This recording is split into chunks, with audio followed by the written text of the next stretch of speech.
जितना अच्छा मैं हूं, मुझसे अच्छे अच्छे हजारों लोग इस दुनिया में हैं। और ये दुनिया सिर्फ मेरे बलबूते नहीं चलती है, बहुत लोग हैं, सबके योगदान से चलती है। मैं तो उनमें से एक हूं। आजकल एक नया शब्द चल पड़ा है, हो सके तो इस पर अभी से थोड़ा सा सोचना शुरू कर दीजिए, और ना हो तो आईएएस बनने के बाद सोच लीजिएगा।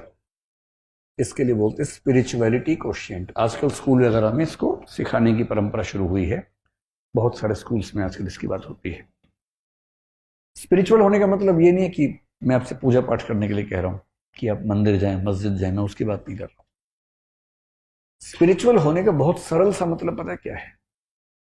दो चीजों से कनेक्टेड रहना, एक अपने आप से और एक संसार से। कनेक्शन दो चीजों के साथ रखना है, तो फिर तैयारी क्या और जीवन क्या, सब चीजें बेहतर हो जाएंगी। एक सेल्फ के साथ और एक इस दुनिया के साथ कैसे रखना है। कई बार क्या होता है कि हम चकाचौंध में ना अपने आप को भूल जाते हैं, खुद से ही बात नहीं कर पाते। और जितना जरूरी है दूसरों से बात करना, उतना ही जरूरी है खुद से बात करना। तो दिन में 10-15 मिनट ना अपने लिए रखना है, जिसको आजकल लोग मी टाइम कहने लग गए हैं। खुद से बात करनी, जहां में उसने बड़ी बात कर ली, जिसने खुद से मुलाकात कर ली। खुद से मुलाकात करनी है। खुद से मुलाकात करने के 2-3 तरीके अच्छे होते हैं। जो तरीका मुझे पसंद है, अकेले सैर पे निकल जाइए, और सैर पे झुंड साथ लेके मत चलिए। नेताजी नहीं बनना है कि आप निकले, पीछे जो 5 फॉलोवर्स आ रहे, भैया भैया भैया, आपको मजा आ रहा है कि सब भैया बोल रहे हैं, सब दीदी बोल रहे हैं। ये ड्रामा नहीं करना है। अकेले। और अकेले आजकल की पीढ़ी में क्या, अकेले चलते हैं, फोन यह है, 2 कान में टोपे लगाए और उसके अंदर गाने चल रहे हैं। वो नहीं, वो तो शोर आपके साथ चल रहा है ना, वो शोर नहीं चाहिए। कुछ नहीं लेके चल रहा है। मोबाइल फोन है भी तो उसको यूज नहीं करना है, रखिए सिक्योरिटी के लिए, कहीं कुछ दिक्कत हो जाए। अकेले टहलते रहिए 15 मिनट, आधा घंटा, फिजिकली फिट रहेंगे एक तो। और आप पाएंगे जब आप अकेले टहलेंगे बहुत सारे विचार आने लगेंगे, आत्ममंथन होगा, इंट्रोस्पेक्शन होगा।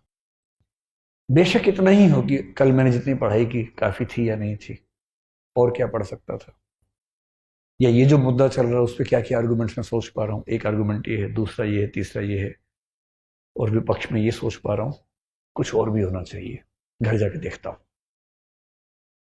या फिर ये कि कल मैंने जिस तरीके से उससे बात की वो शायद ठीक नहीं की, और इतना भी क्या अहंकार, गलती हो गई तो माफी मांग लेता हूं।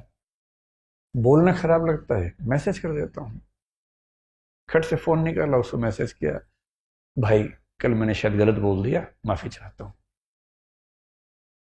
और जब आप माफी मांगेंगे ना, आप पाएंगे कि आपका दिल इतना हल्का हो जाएगा उसके बाद, और जिससे माफी मांगी है उसका भी दिल हल्का हो जाएगा, और वो कायदे का इंसान होगा, तुरंत माफ करेगा और भाग के आएगा आपके पास। क्योंकि वो भी बोझ क्यों रखना चाहेगा दिल पे भाई। एक छोटी सी बात में, दुनिया की अधिकांश झंझट सिर्फ इसलिए है कि जिसको गलती मान लेनी चाहिए गलती मानता नहीं है। मान लो छोटी सी गलती अगर हुई है ईमानदारी से, तो मान लो, क्या दिक्कत है। अपने आप को बहुत तोप नहीं समझना है कि जहां हम खड़े होते हैं वहां से लाइन शुरू होती है। क्यों होती है? तुम रेलवे के गार्ड हो क्या?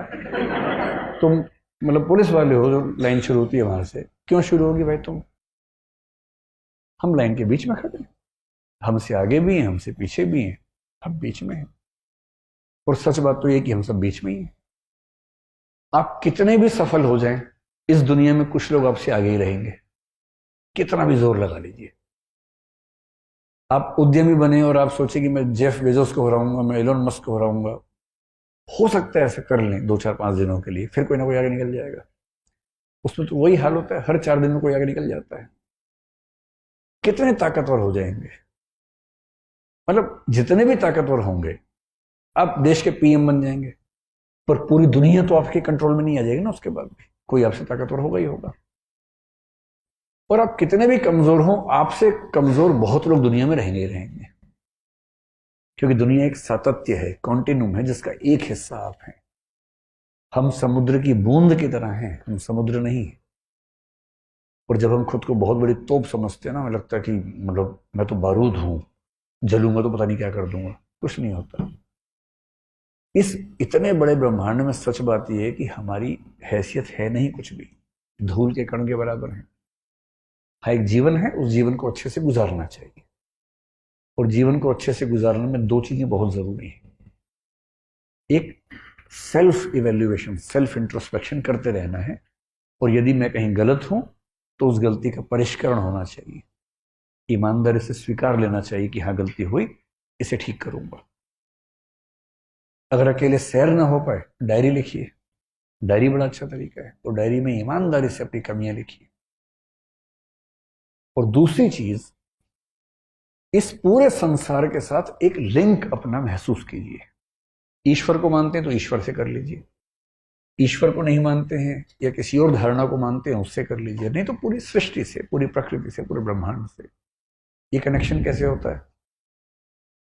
हमेशा ये ना लगे कि ये मैं हूं, ये वो है। ये फील हो कि इस पूरे संसार का एक हिस्सा मैं भी हूं, और यहां कुछ भी बुरा है तो उसमें मेरी भी हिस्सेदारी है। मसलन आप सड़क पे जा रहे हैं, एक बच्चा किसी पशु को पत्थर मार रहा है। आप सोच सकते हैं कि मुझे क्या मतलब है, मैनू की। पर आप ये भी सोच सकते हैं कि आप उस बच्चे को समझाएं कि बिना बात के क्यों परेशान कर रहे हो उसको, क्या जरूरत है परेशान करने की। वो पशु थैंक यू बोलने नहीं आ सकता, उसको समझ भी नहीं आएगा कि आपने क्या किया उसके लिए। और थैंक यू या एहसान किया, इसके शुक्रिया के लालच में अगर आप कुछ कर रहे हैं तो उसकी वैल्यू है भी नहीं। कुछ अच्छा करने की वैल्यू तभी है जब आप इस भाव से नहीं करते कि इसका जवाब क्या मिलेगा, प्रतिक्रिया में क्या मिलेगा। छोटी सी बात आपने कह दी कि बेटा उसको भी दर्द होता है, क्यों परेशान कर रहे हो, तुम्हें कोई मारे कैसा लगेगा, मत मारो। इस पूरे संसार के हर प्राणी के साथ एक हल्का सा कनेक्शन महसूस करना, और आप पाएंगे जैसे ही आपको ये होने लगेगा ना, जिंदगी के बोझ बहुत कम हो जाएंगे।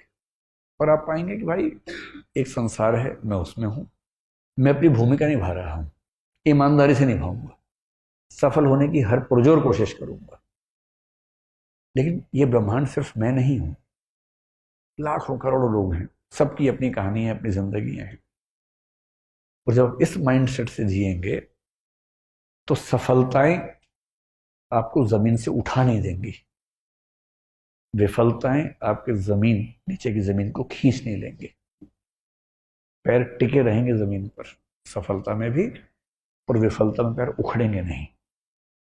और आप देखेंगे सफल से सफल व्यक्ति अगर अहंकारी हो, आपके मन में विरोध का भाव आता है, उसको लेकर वैपरीत्य का भाव आता है, नाराजगी का भाव, हिकारत का भाव आता है। मजा तब है जब आप बेहद सफल हो और उतने ही विनम्र हो, उतने ही ग्राउंडेड हो, उतने ही जमीन पर हो। और जमीन पर तभी रहेंगे जब आपको ये एहसास हो कि जितना अच्छा मैं हूं, मुझसे अच्छे अच्छे हजारों लोग इस दुनिया में हैं, और ये दुनिया सिर्फ मेरे बलबूते नहीं चलती है, बहुत लोग हैं, सबके योगदान से चलती है, मैं तो उनमें से एक हूं। चलिए, प्रवचन तो समाप्त हो गया।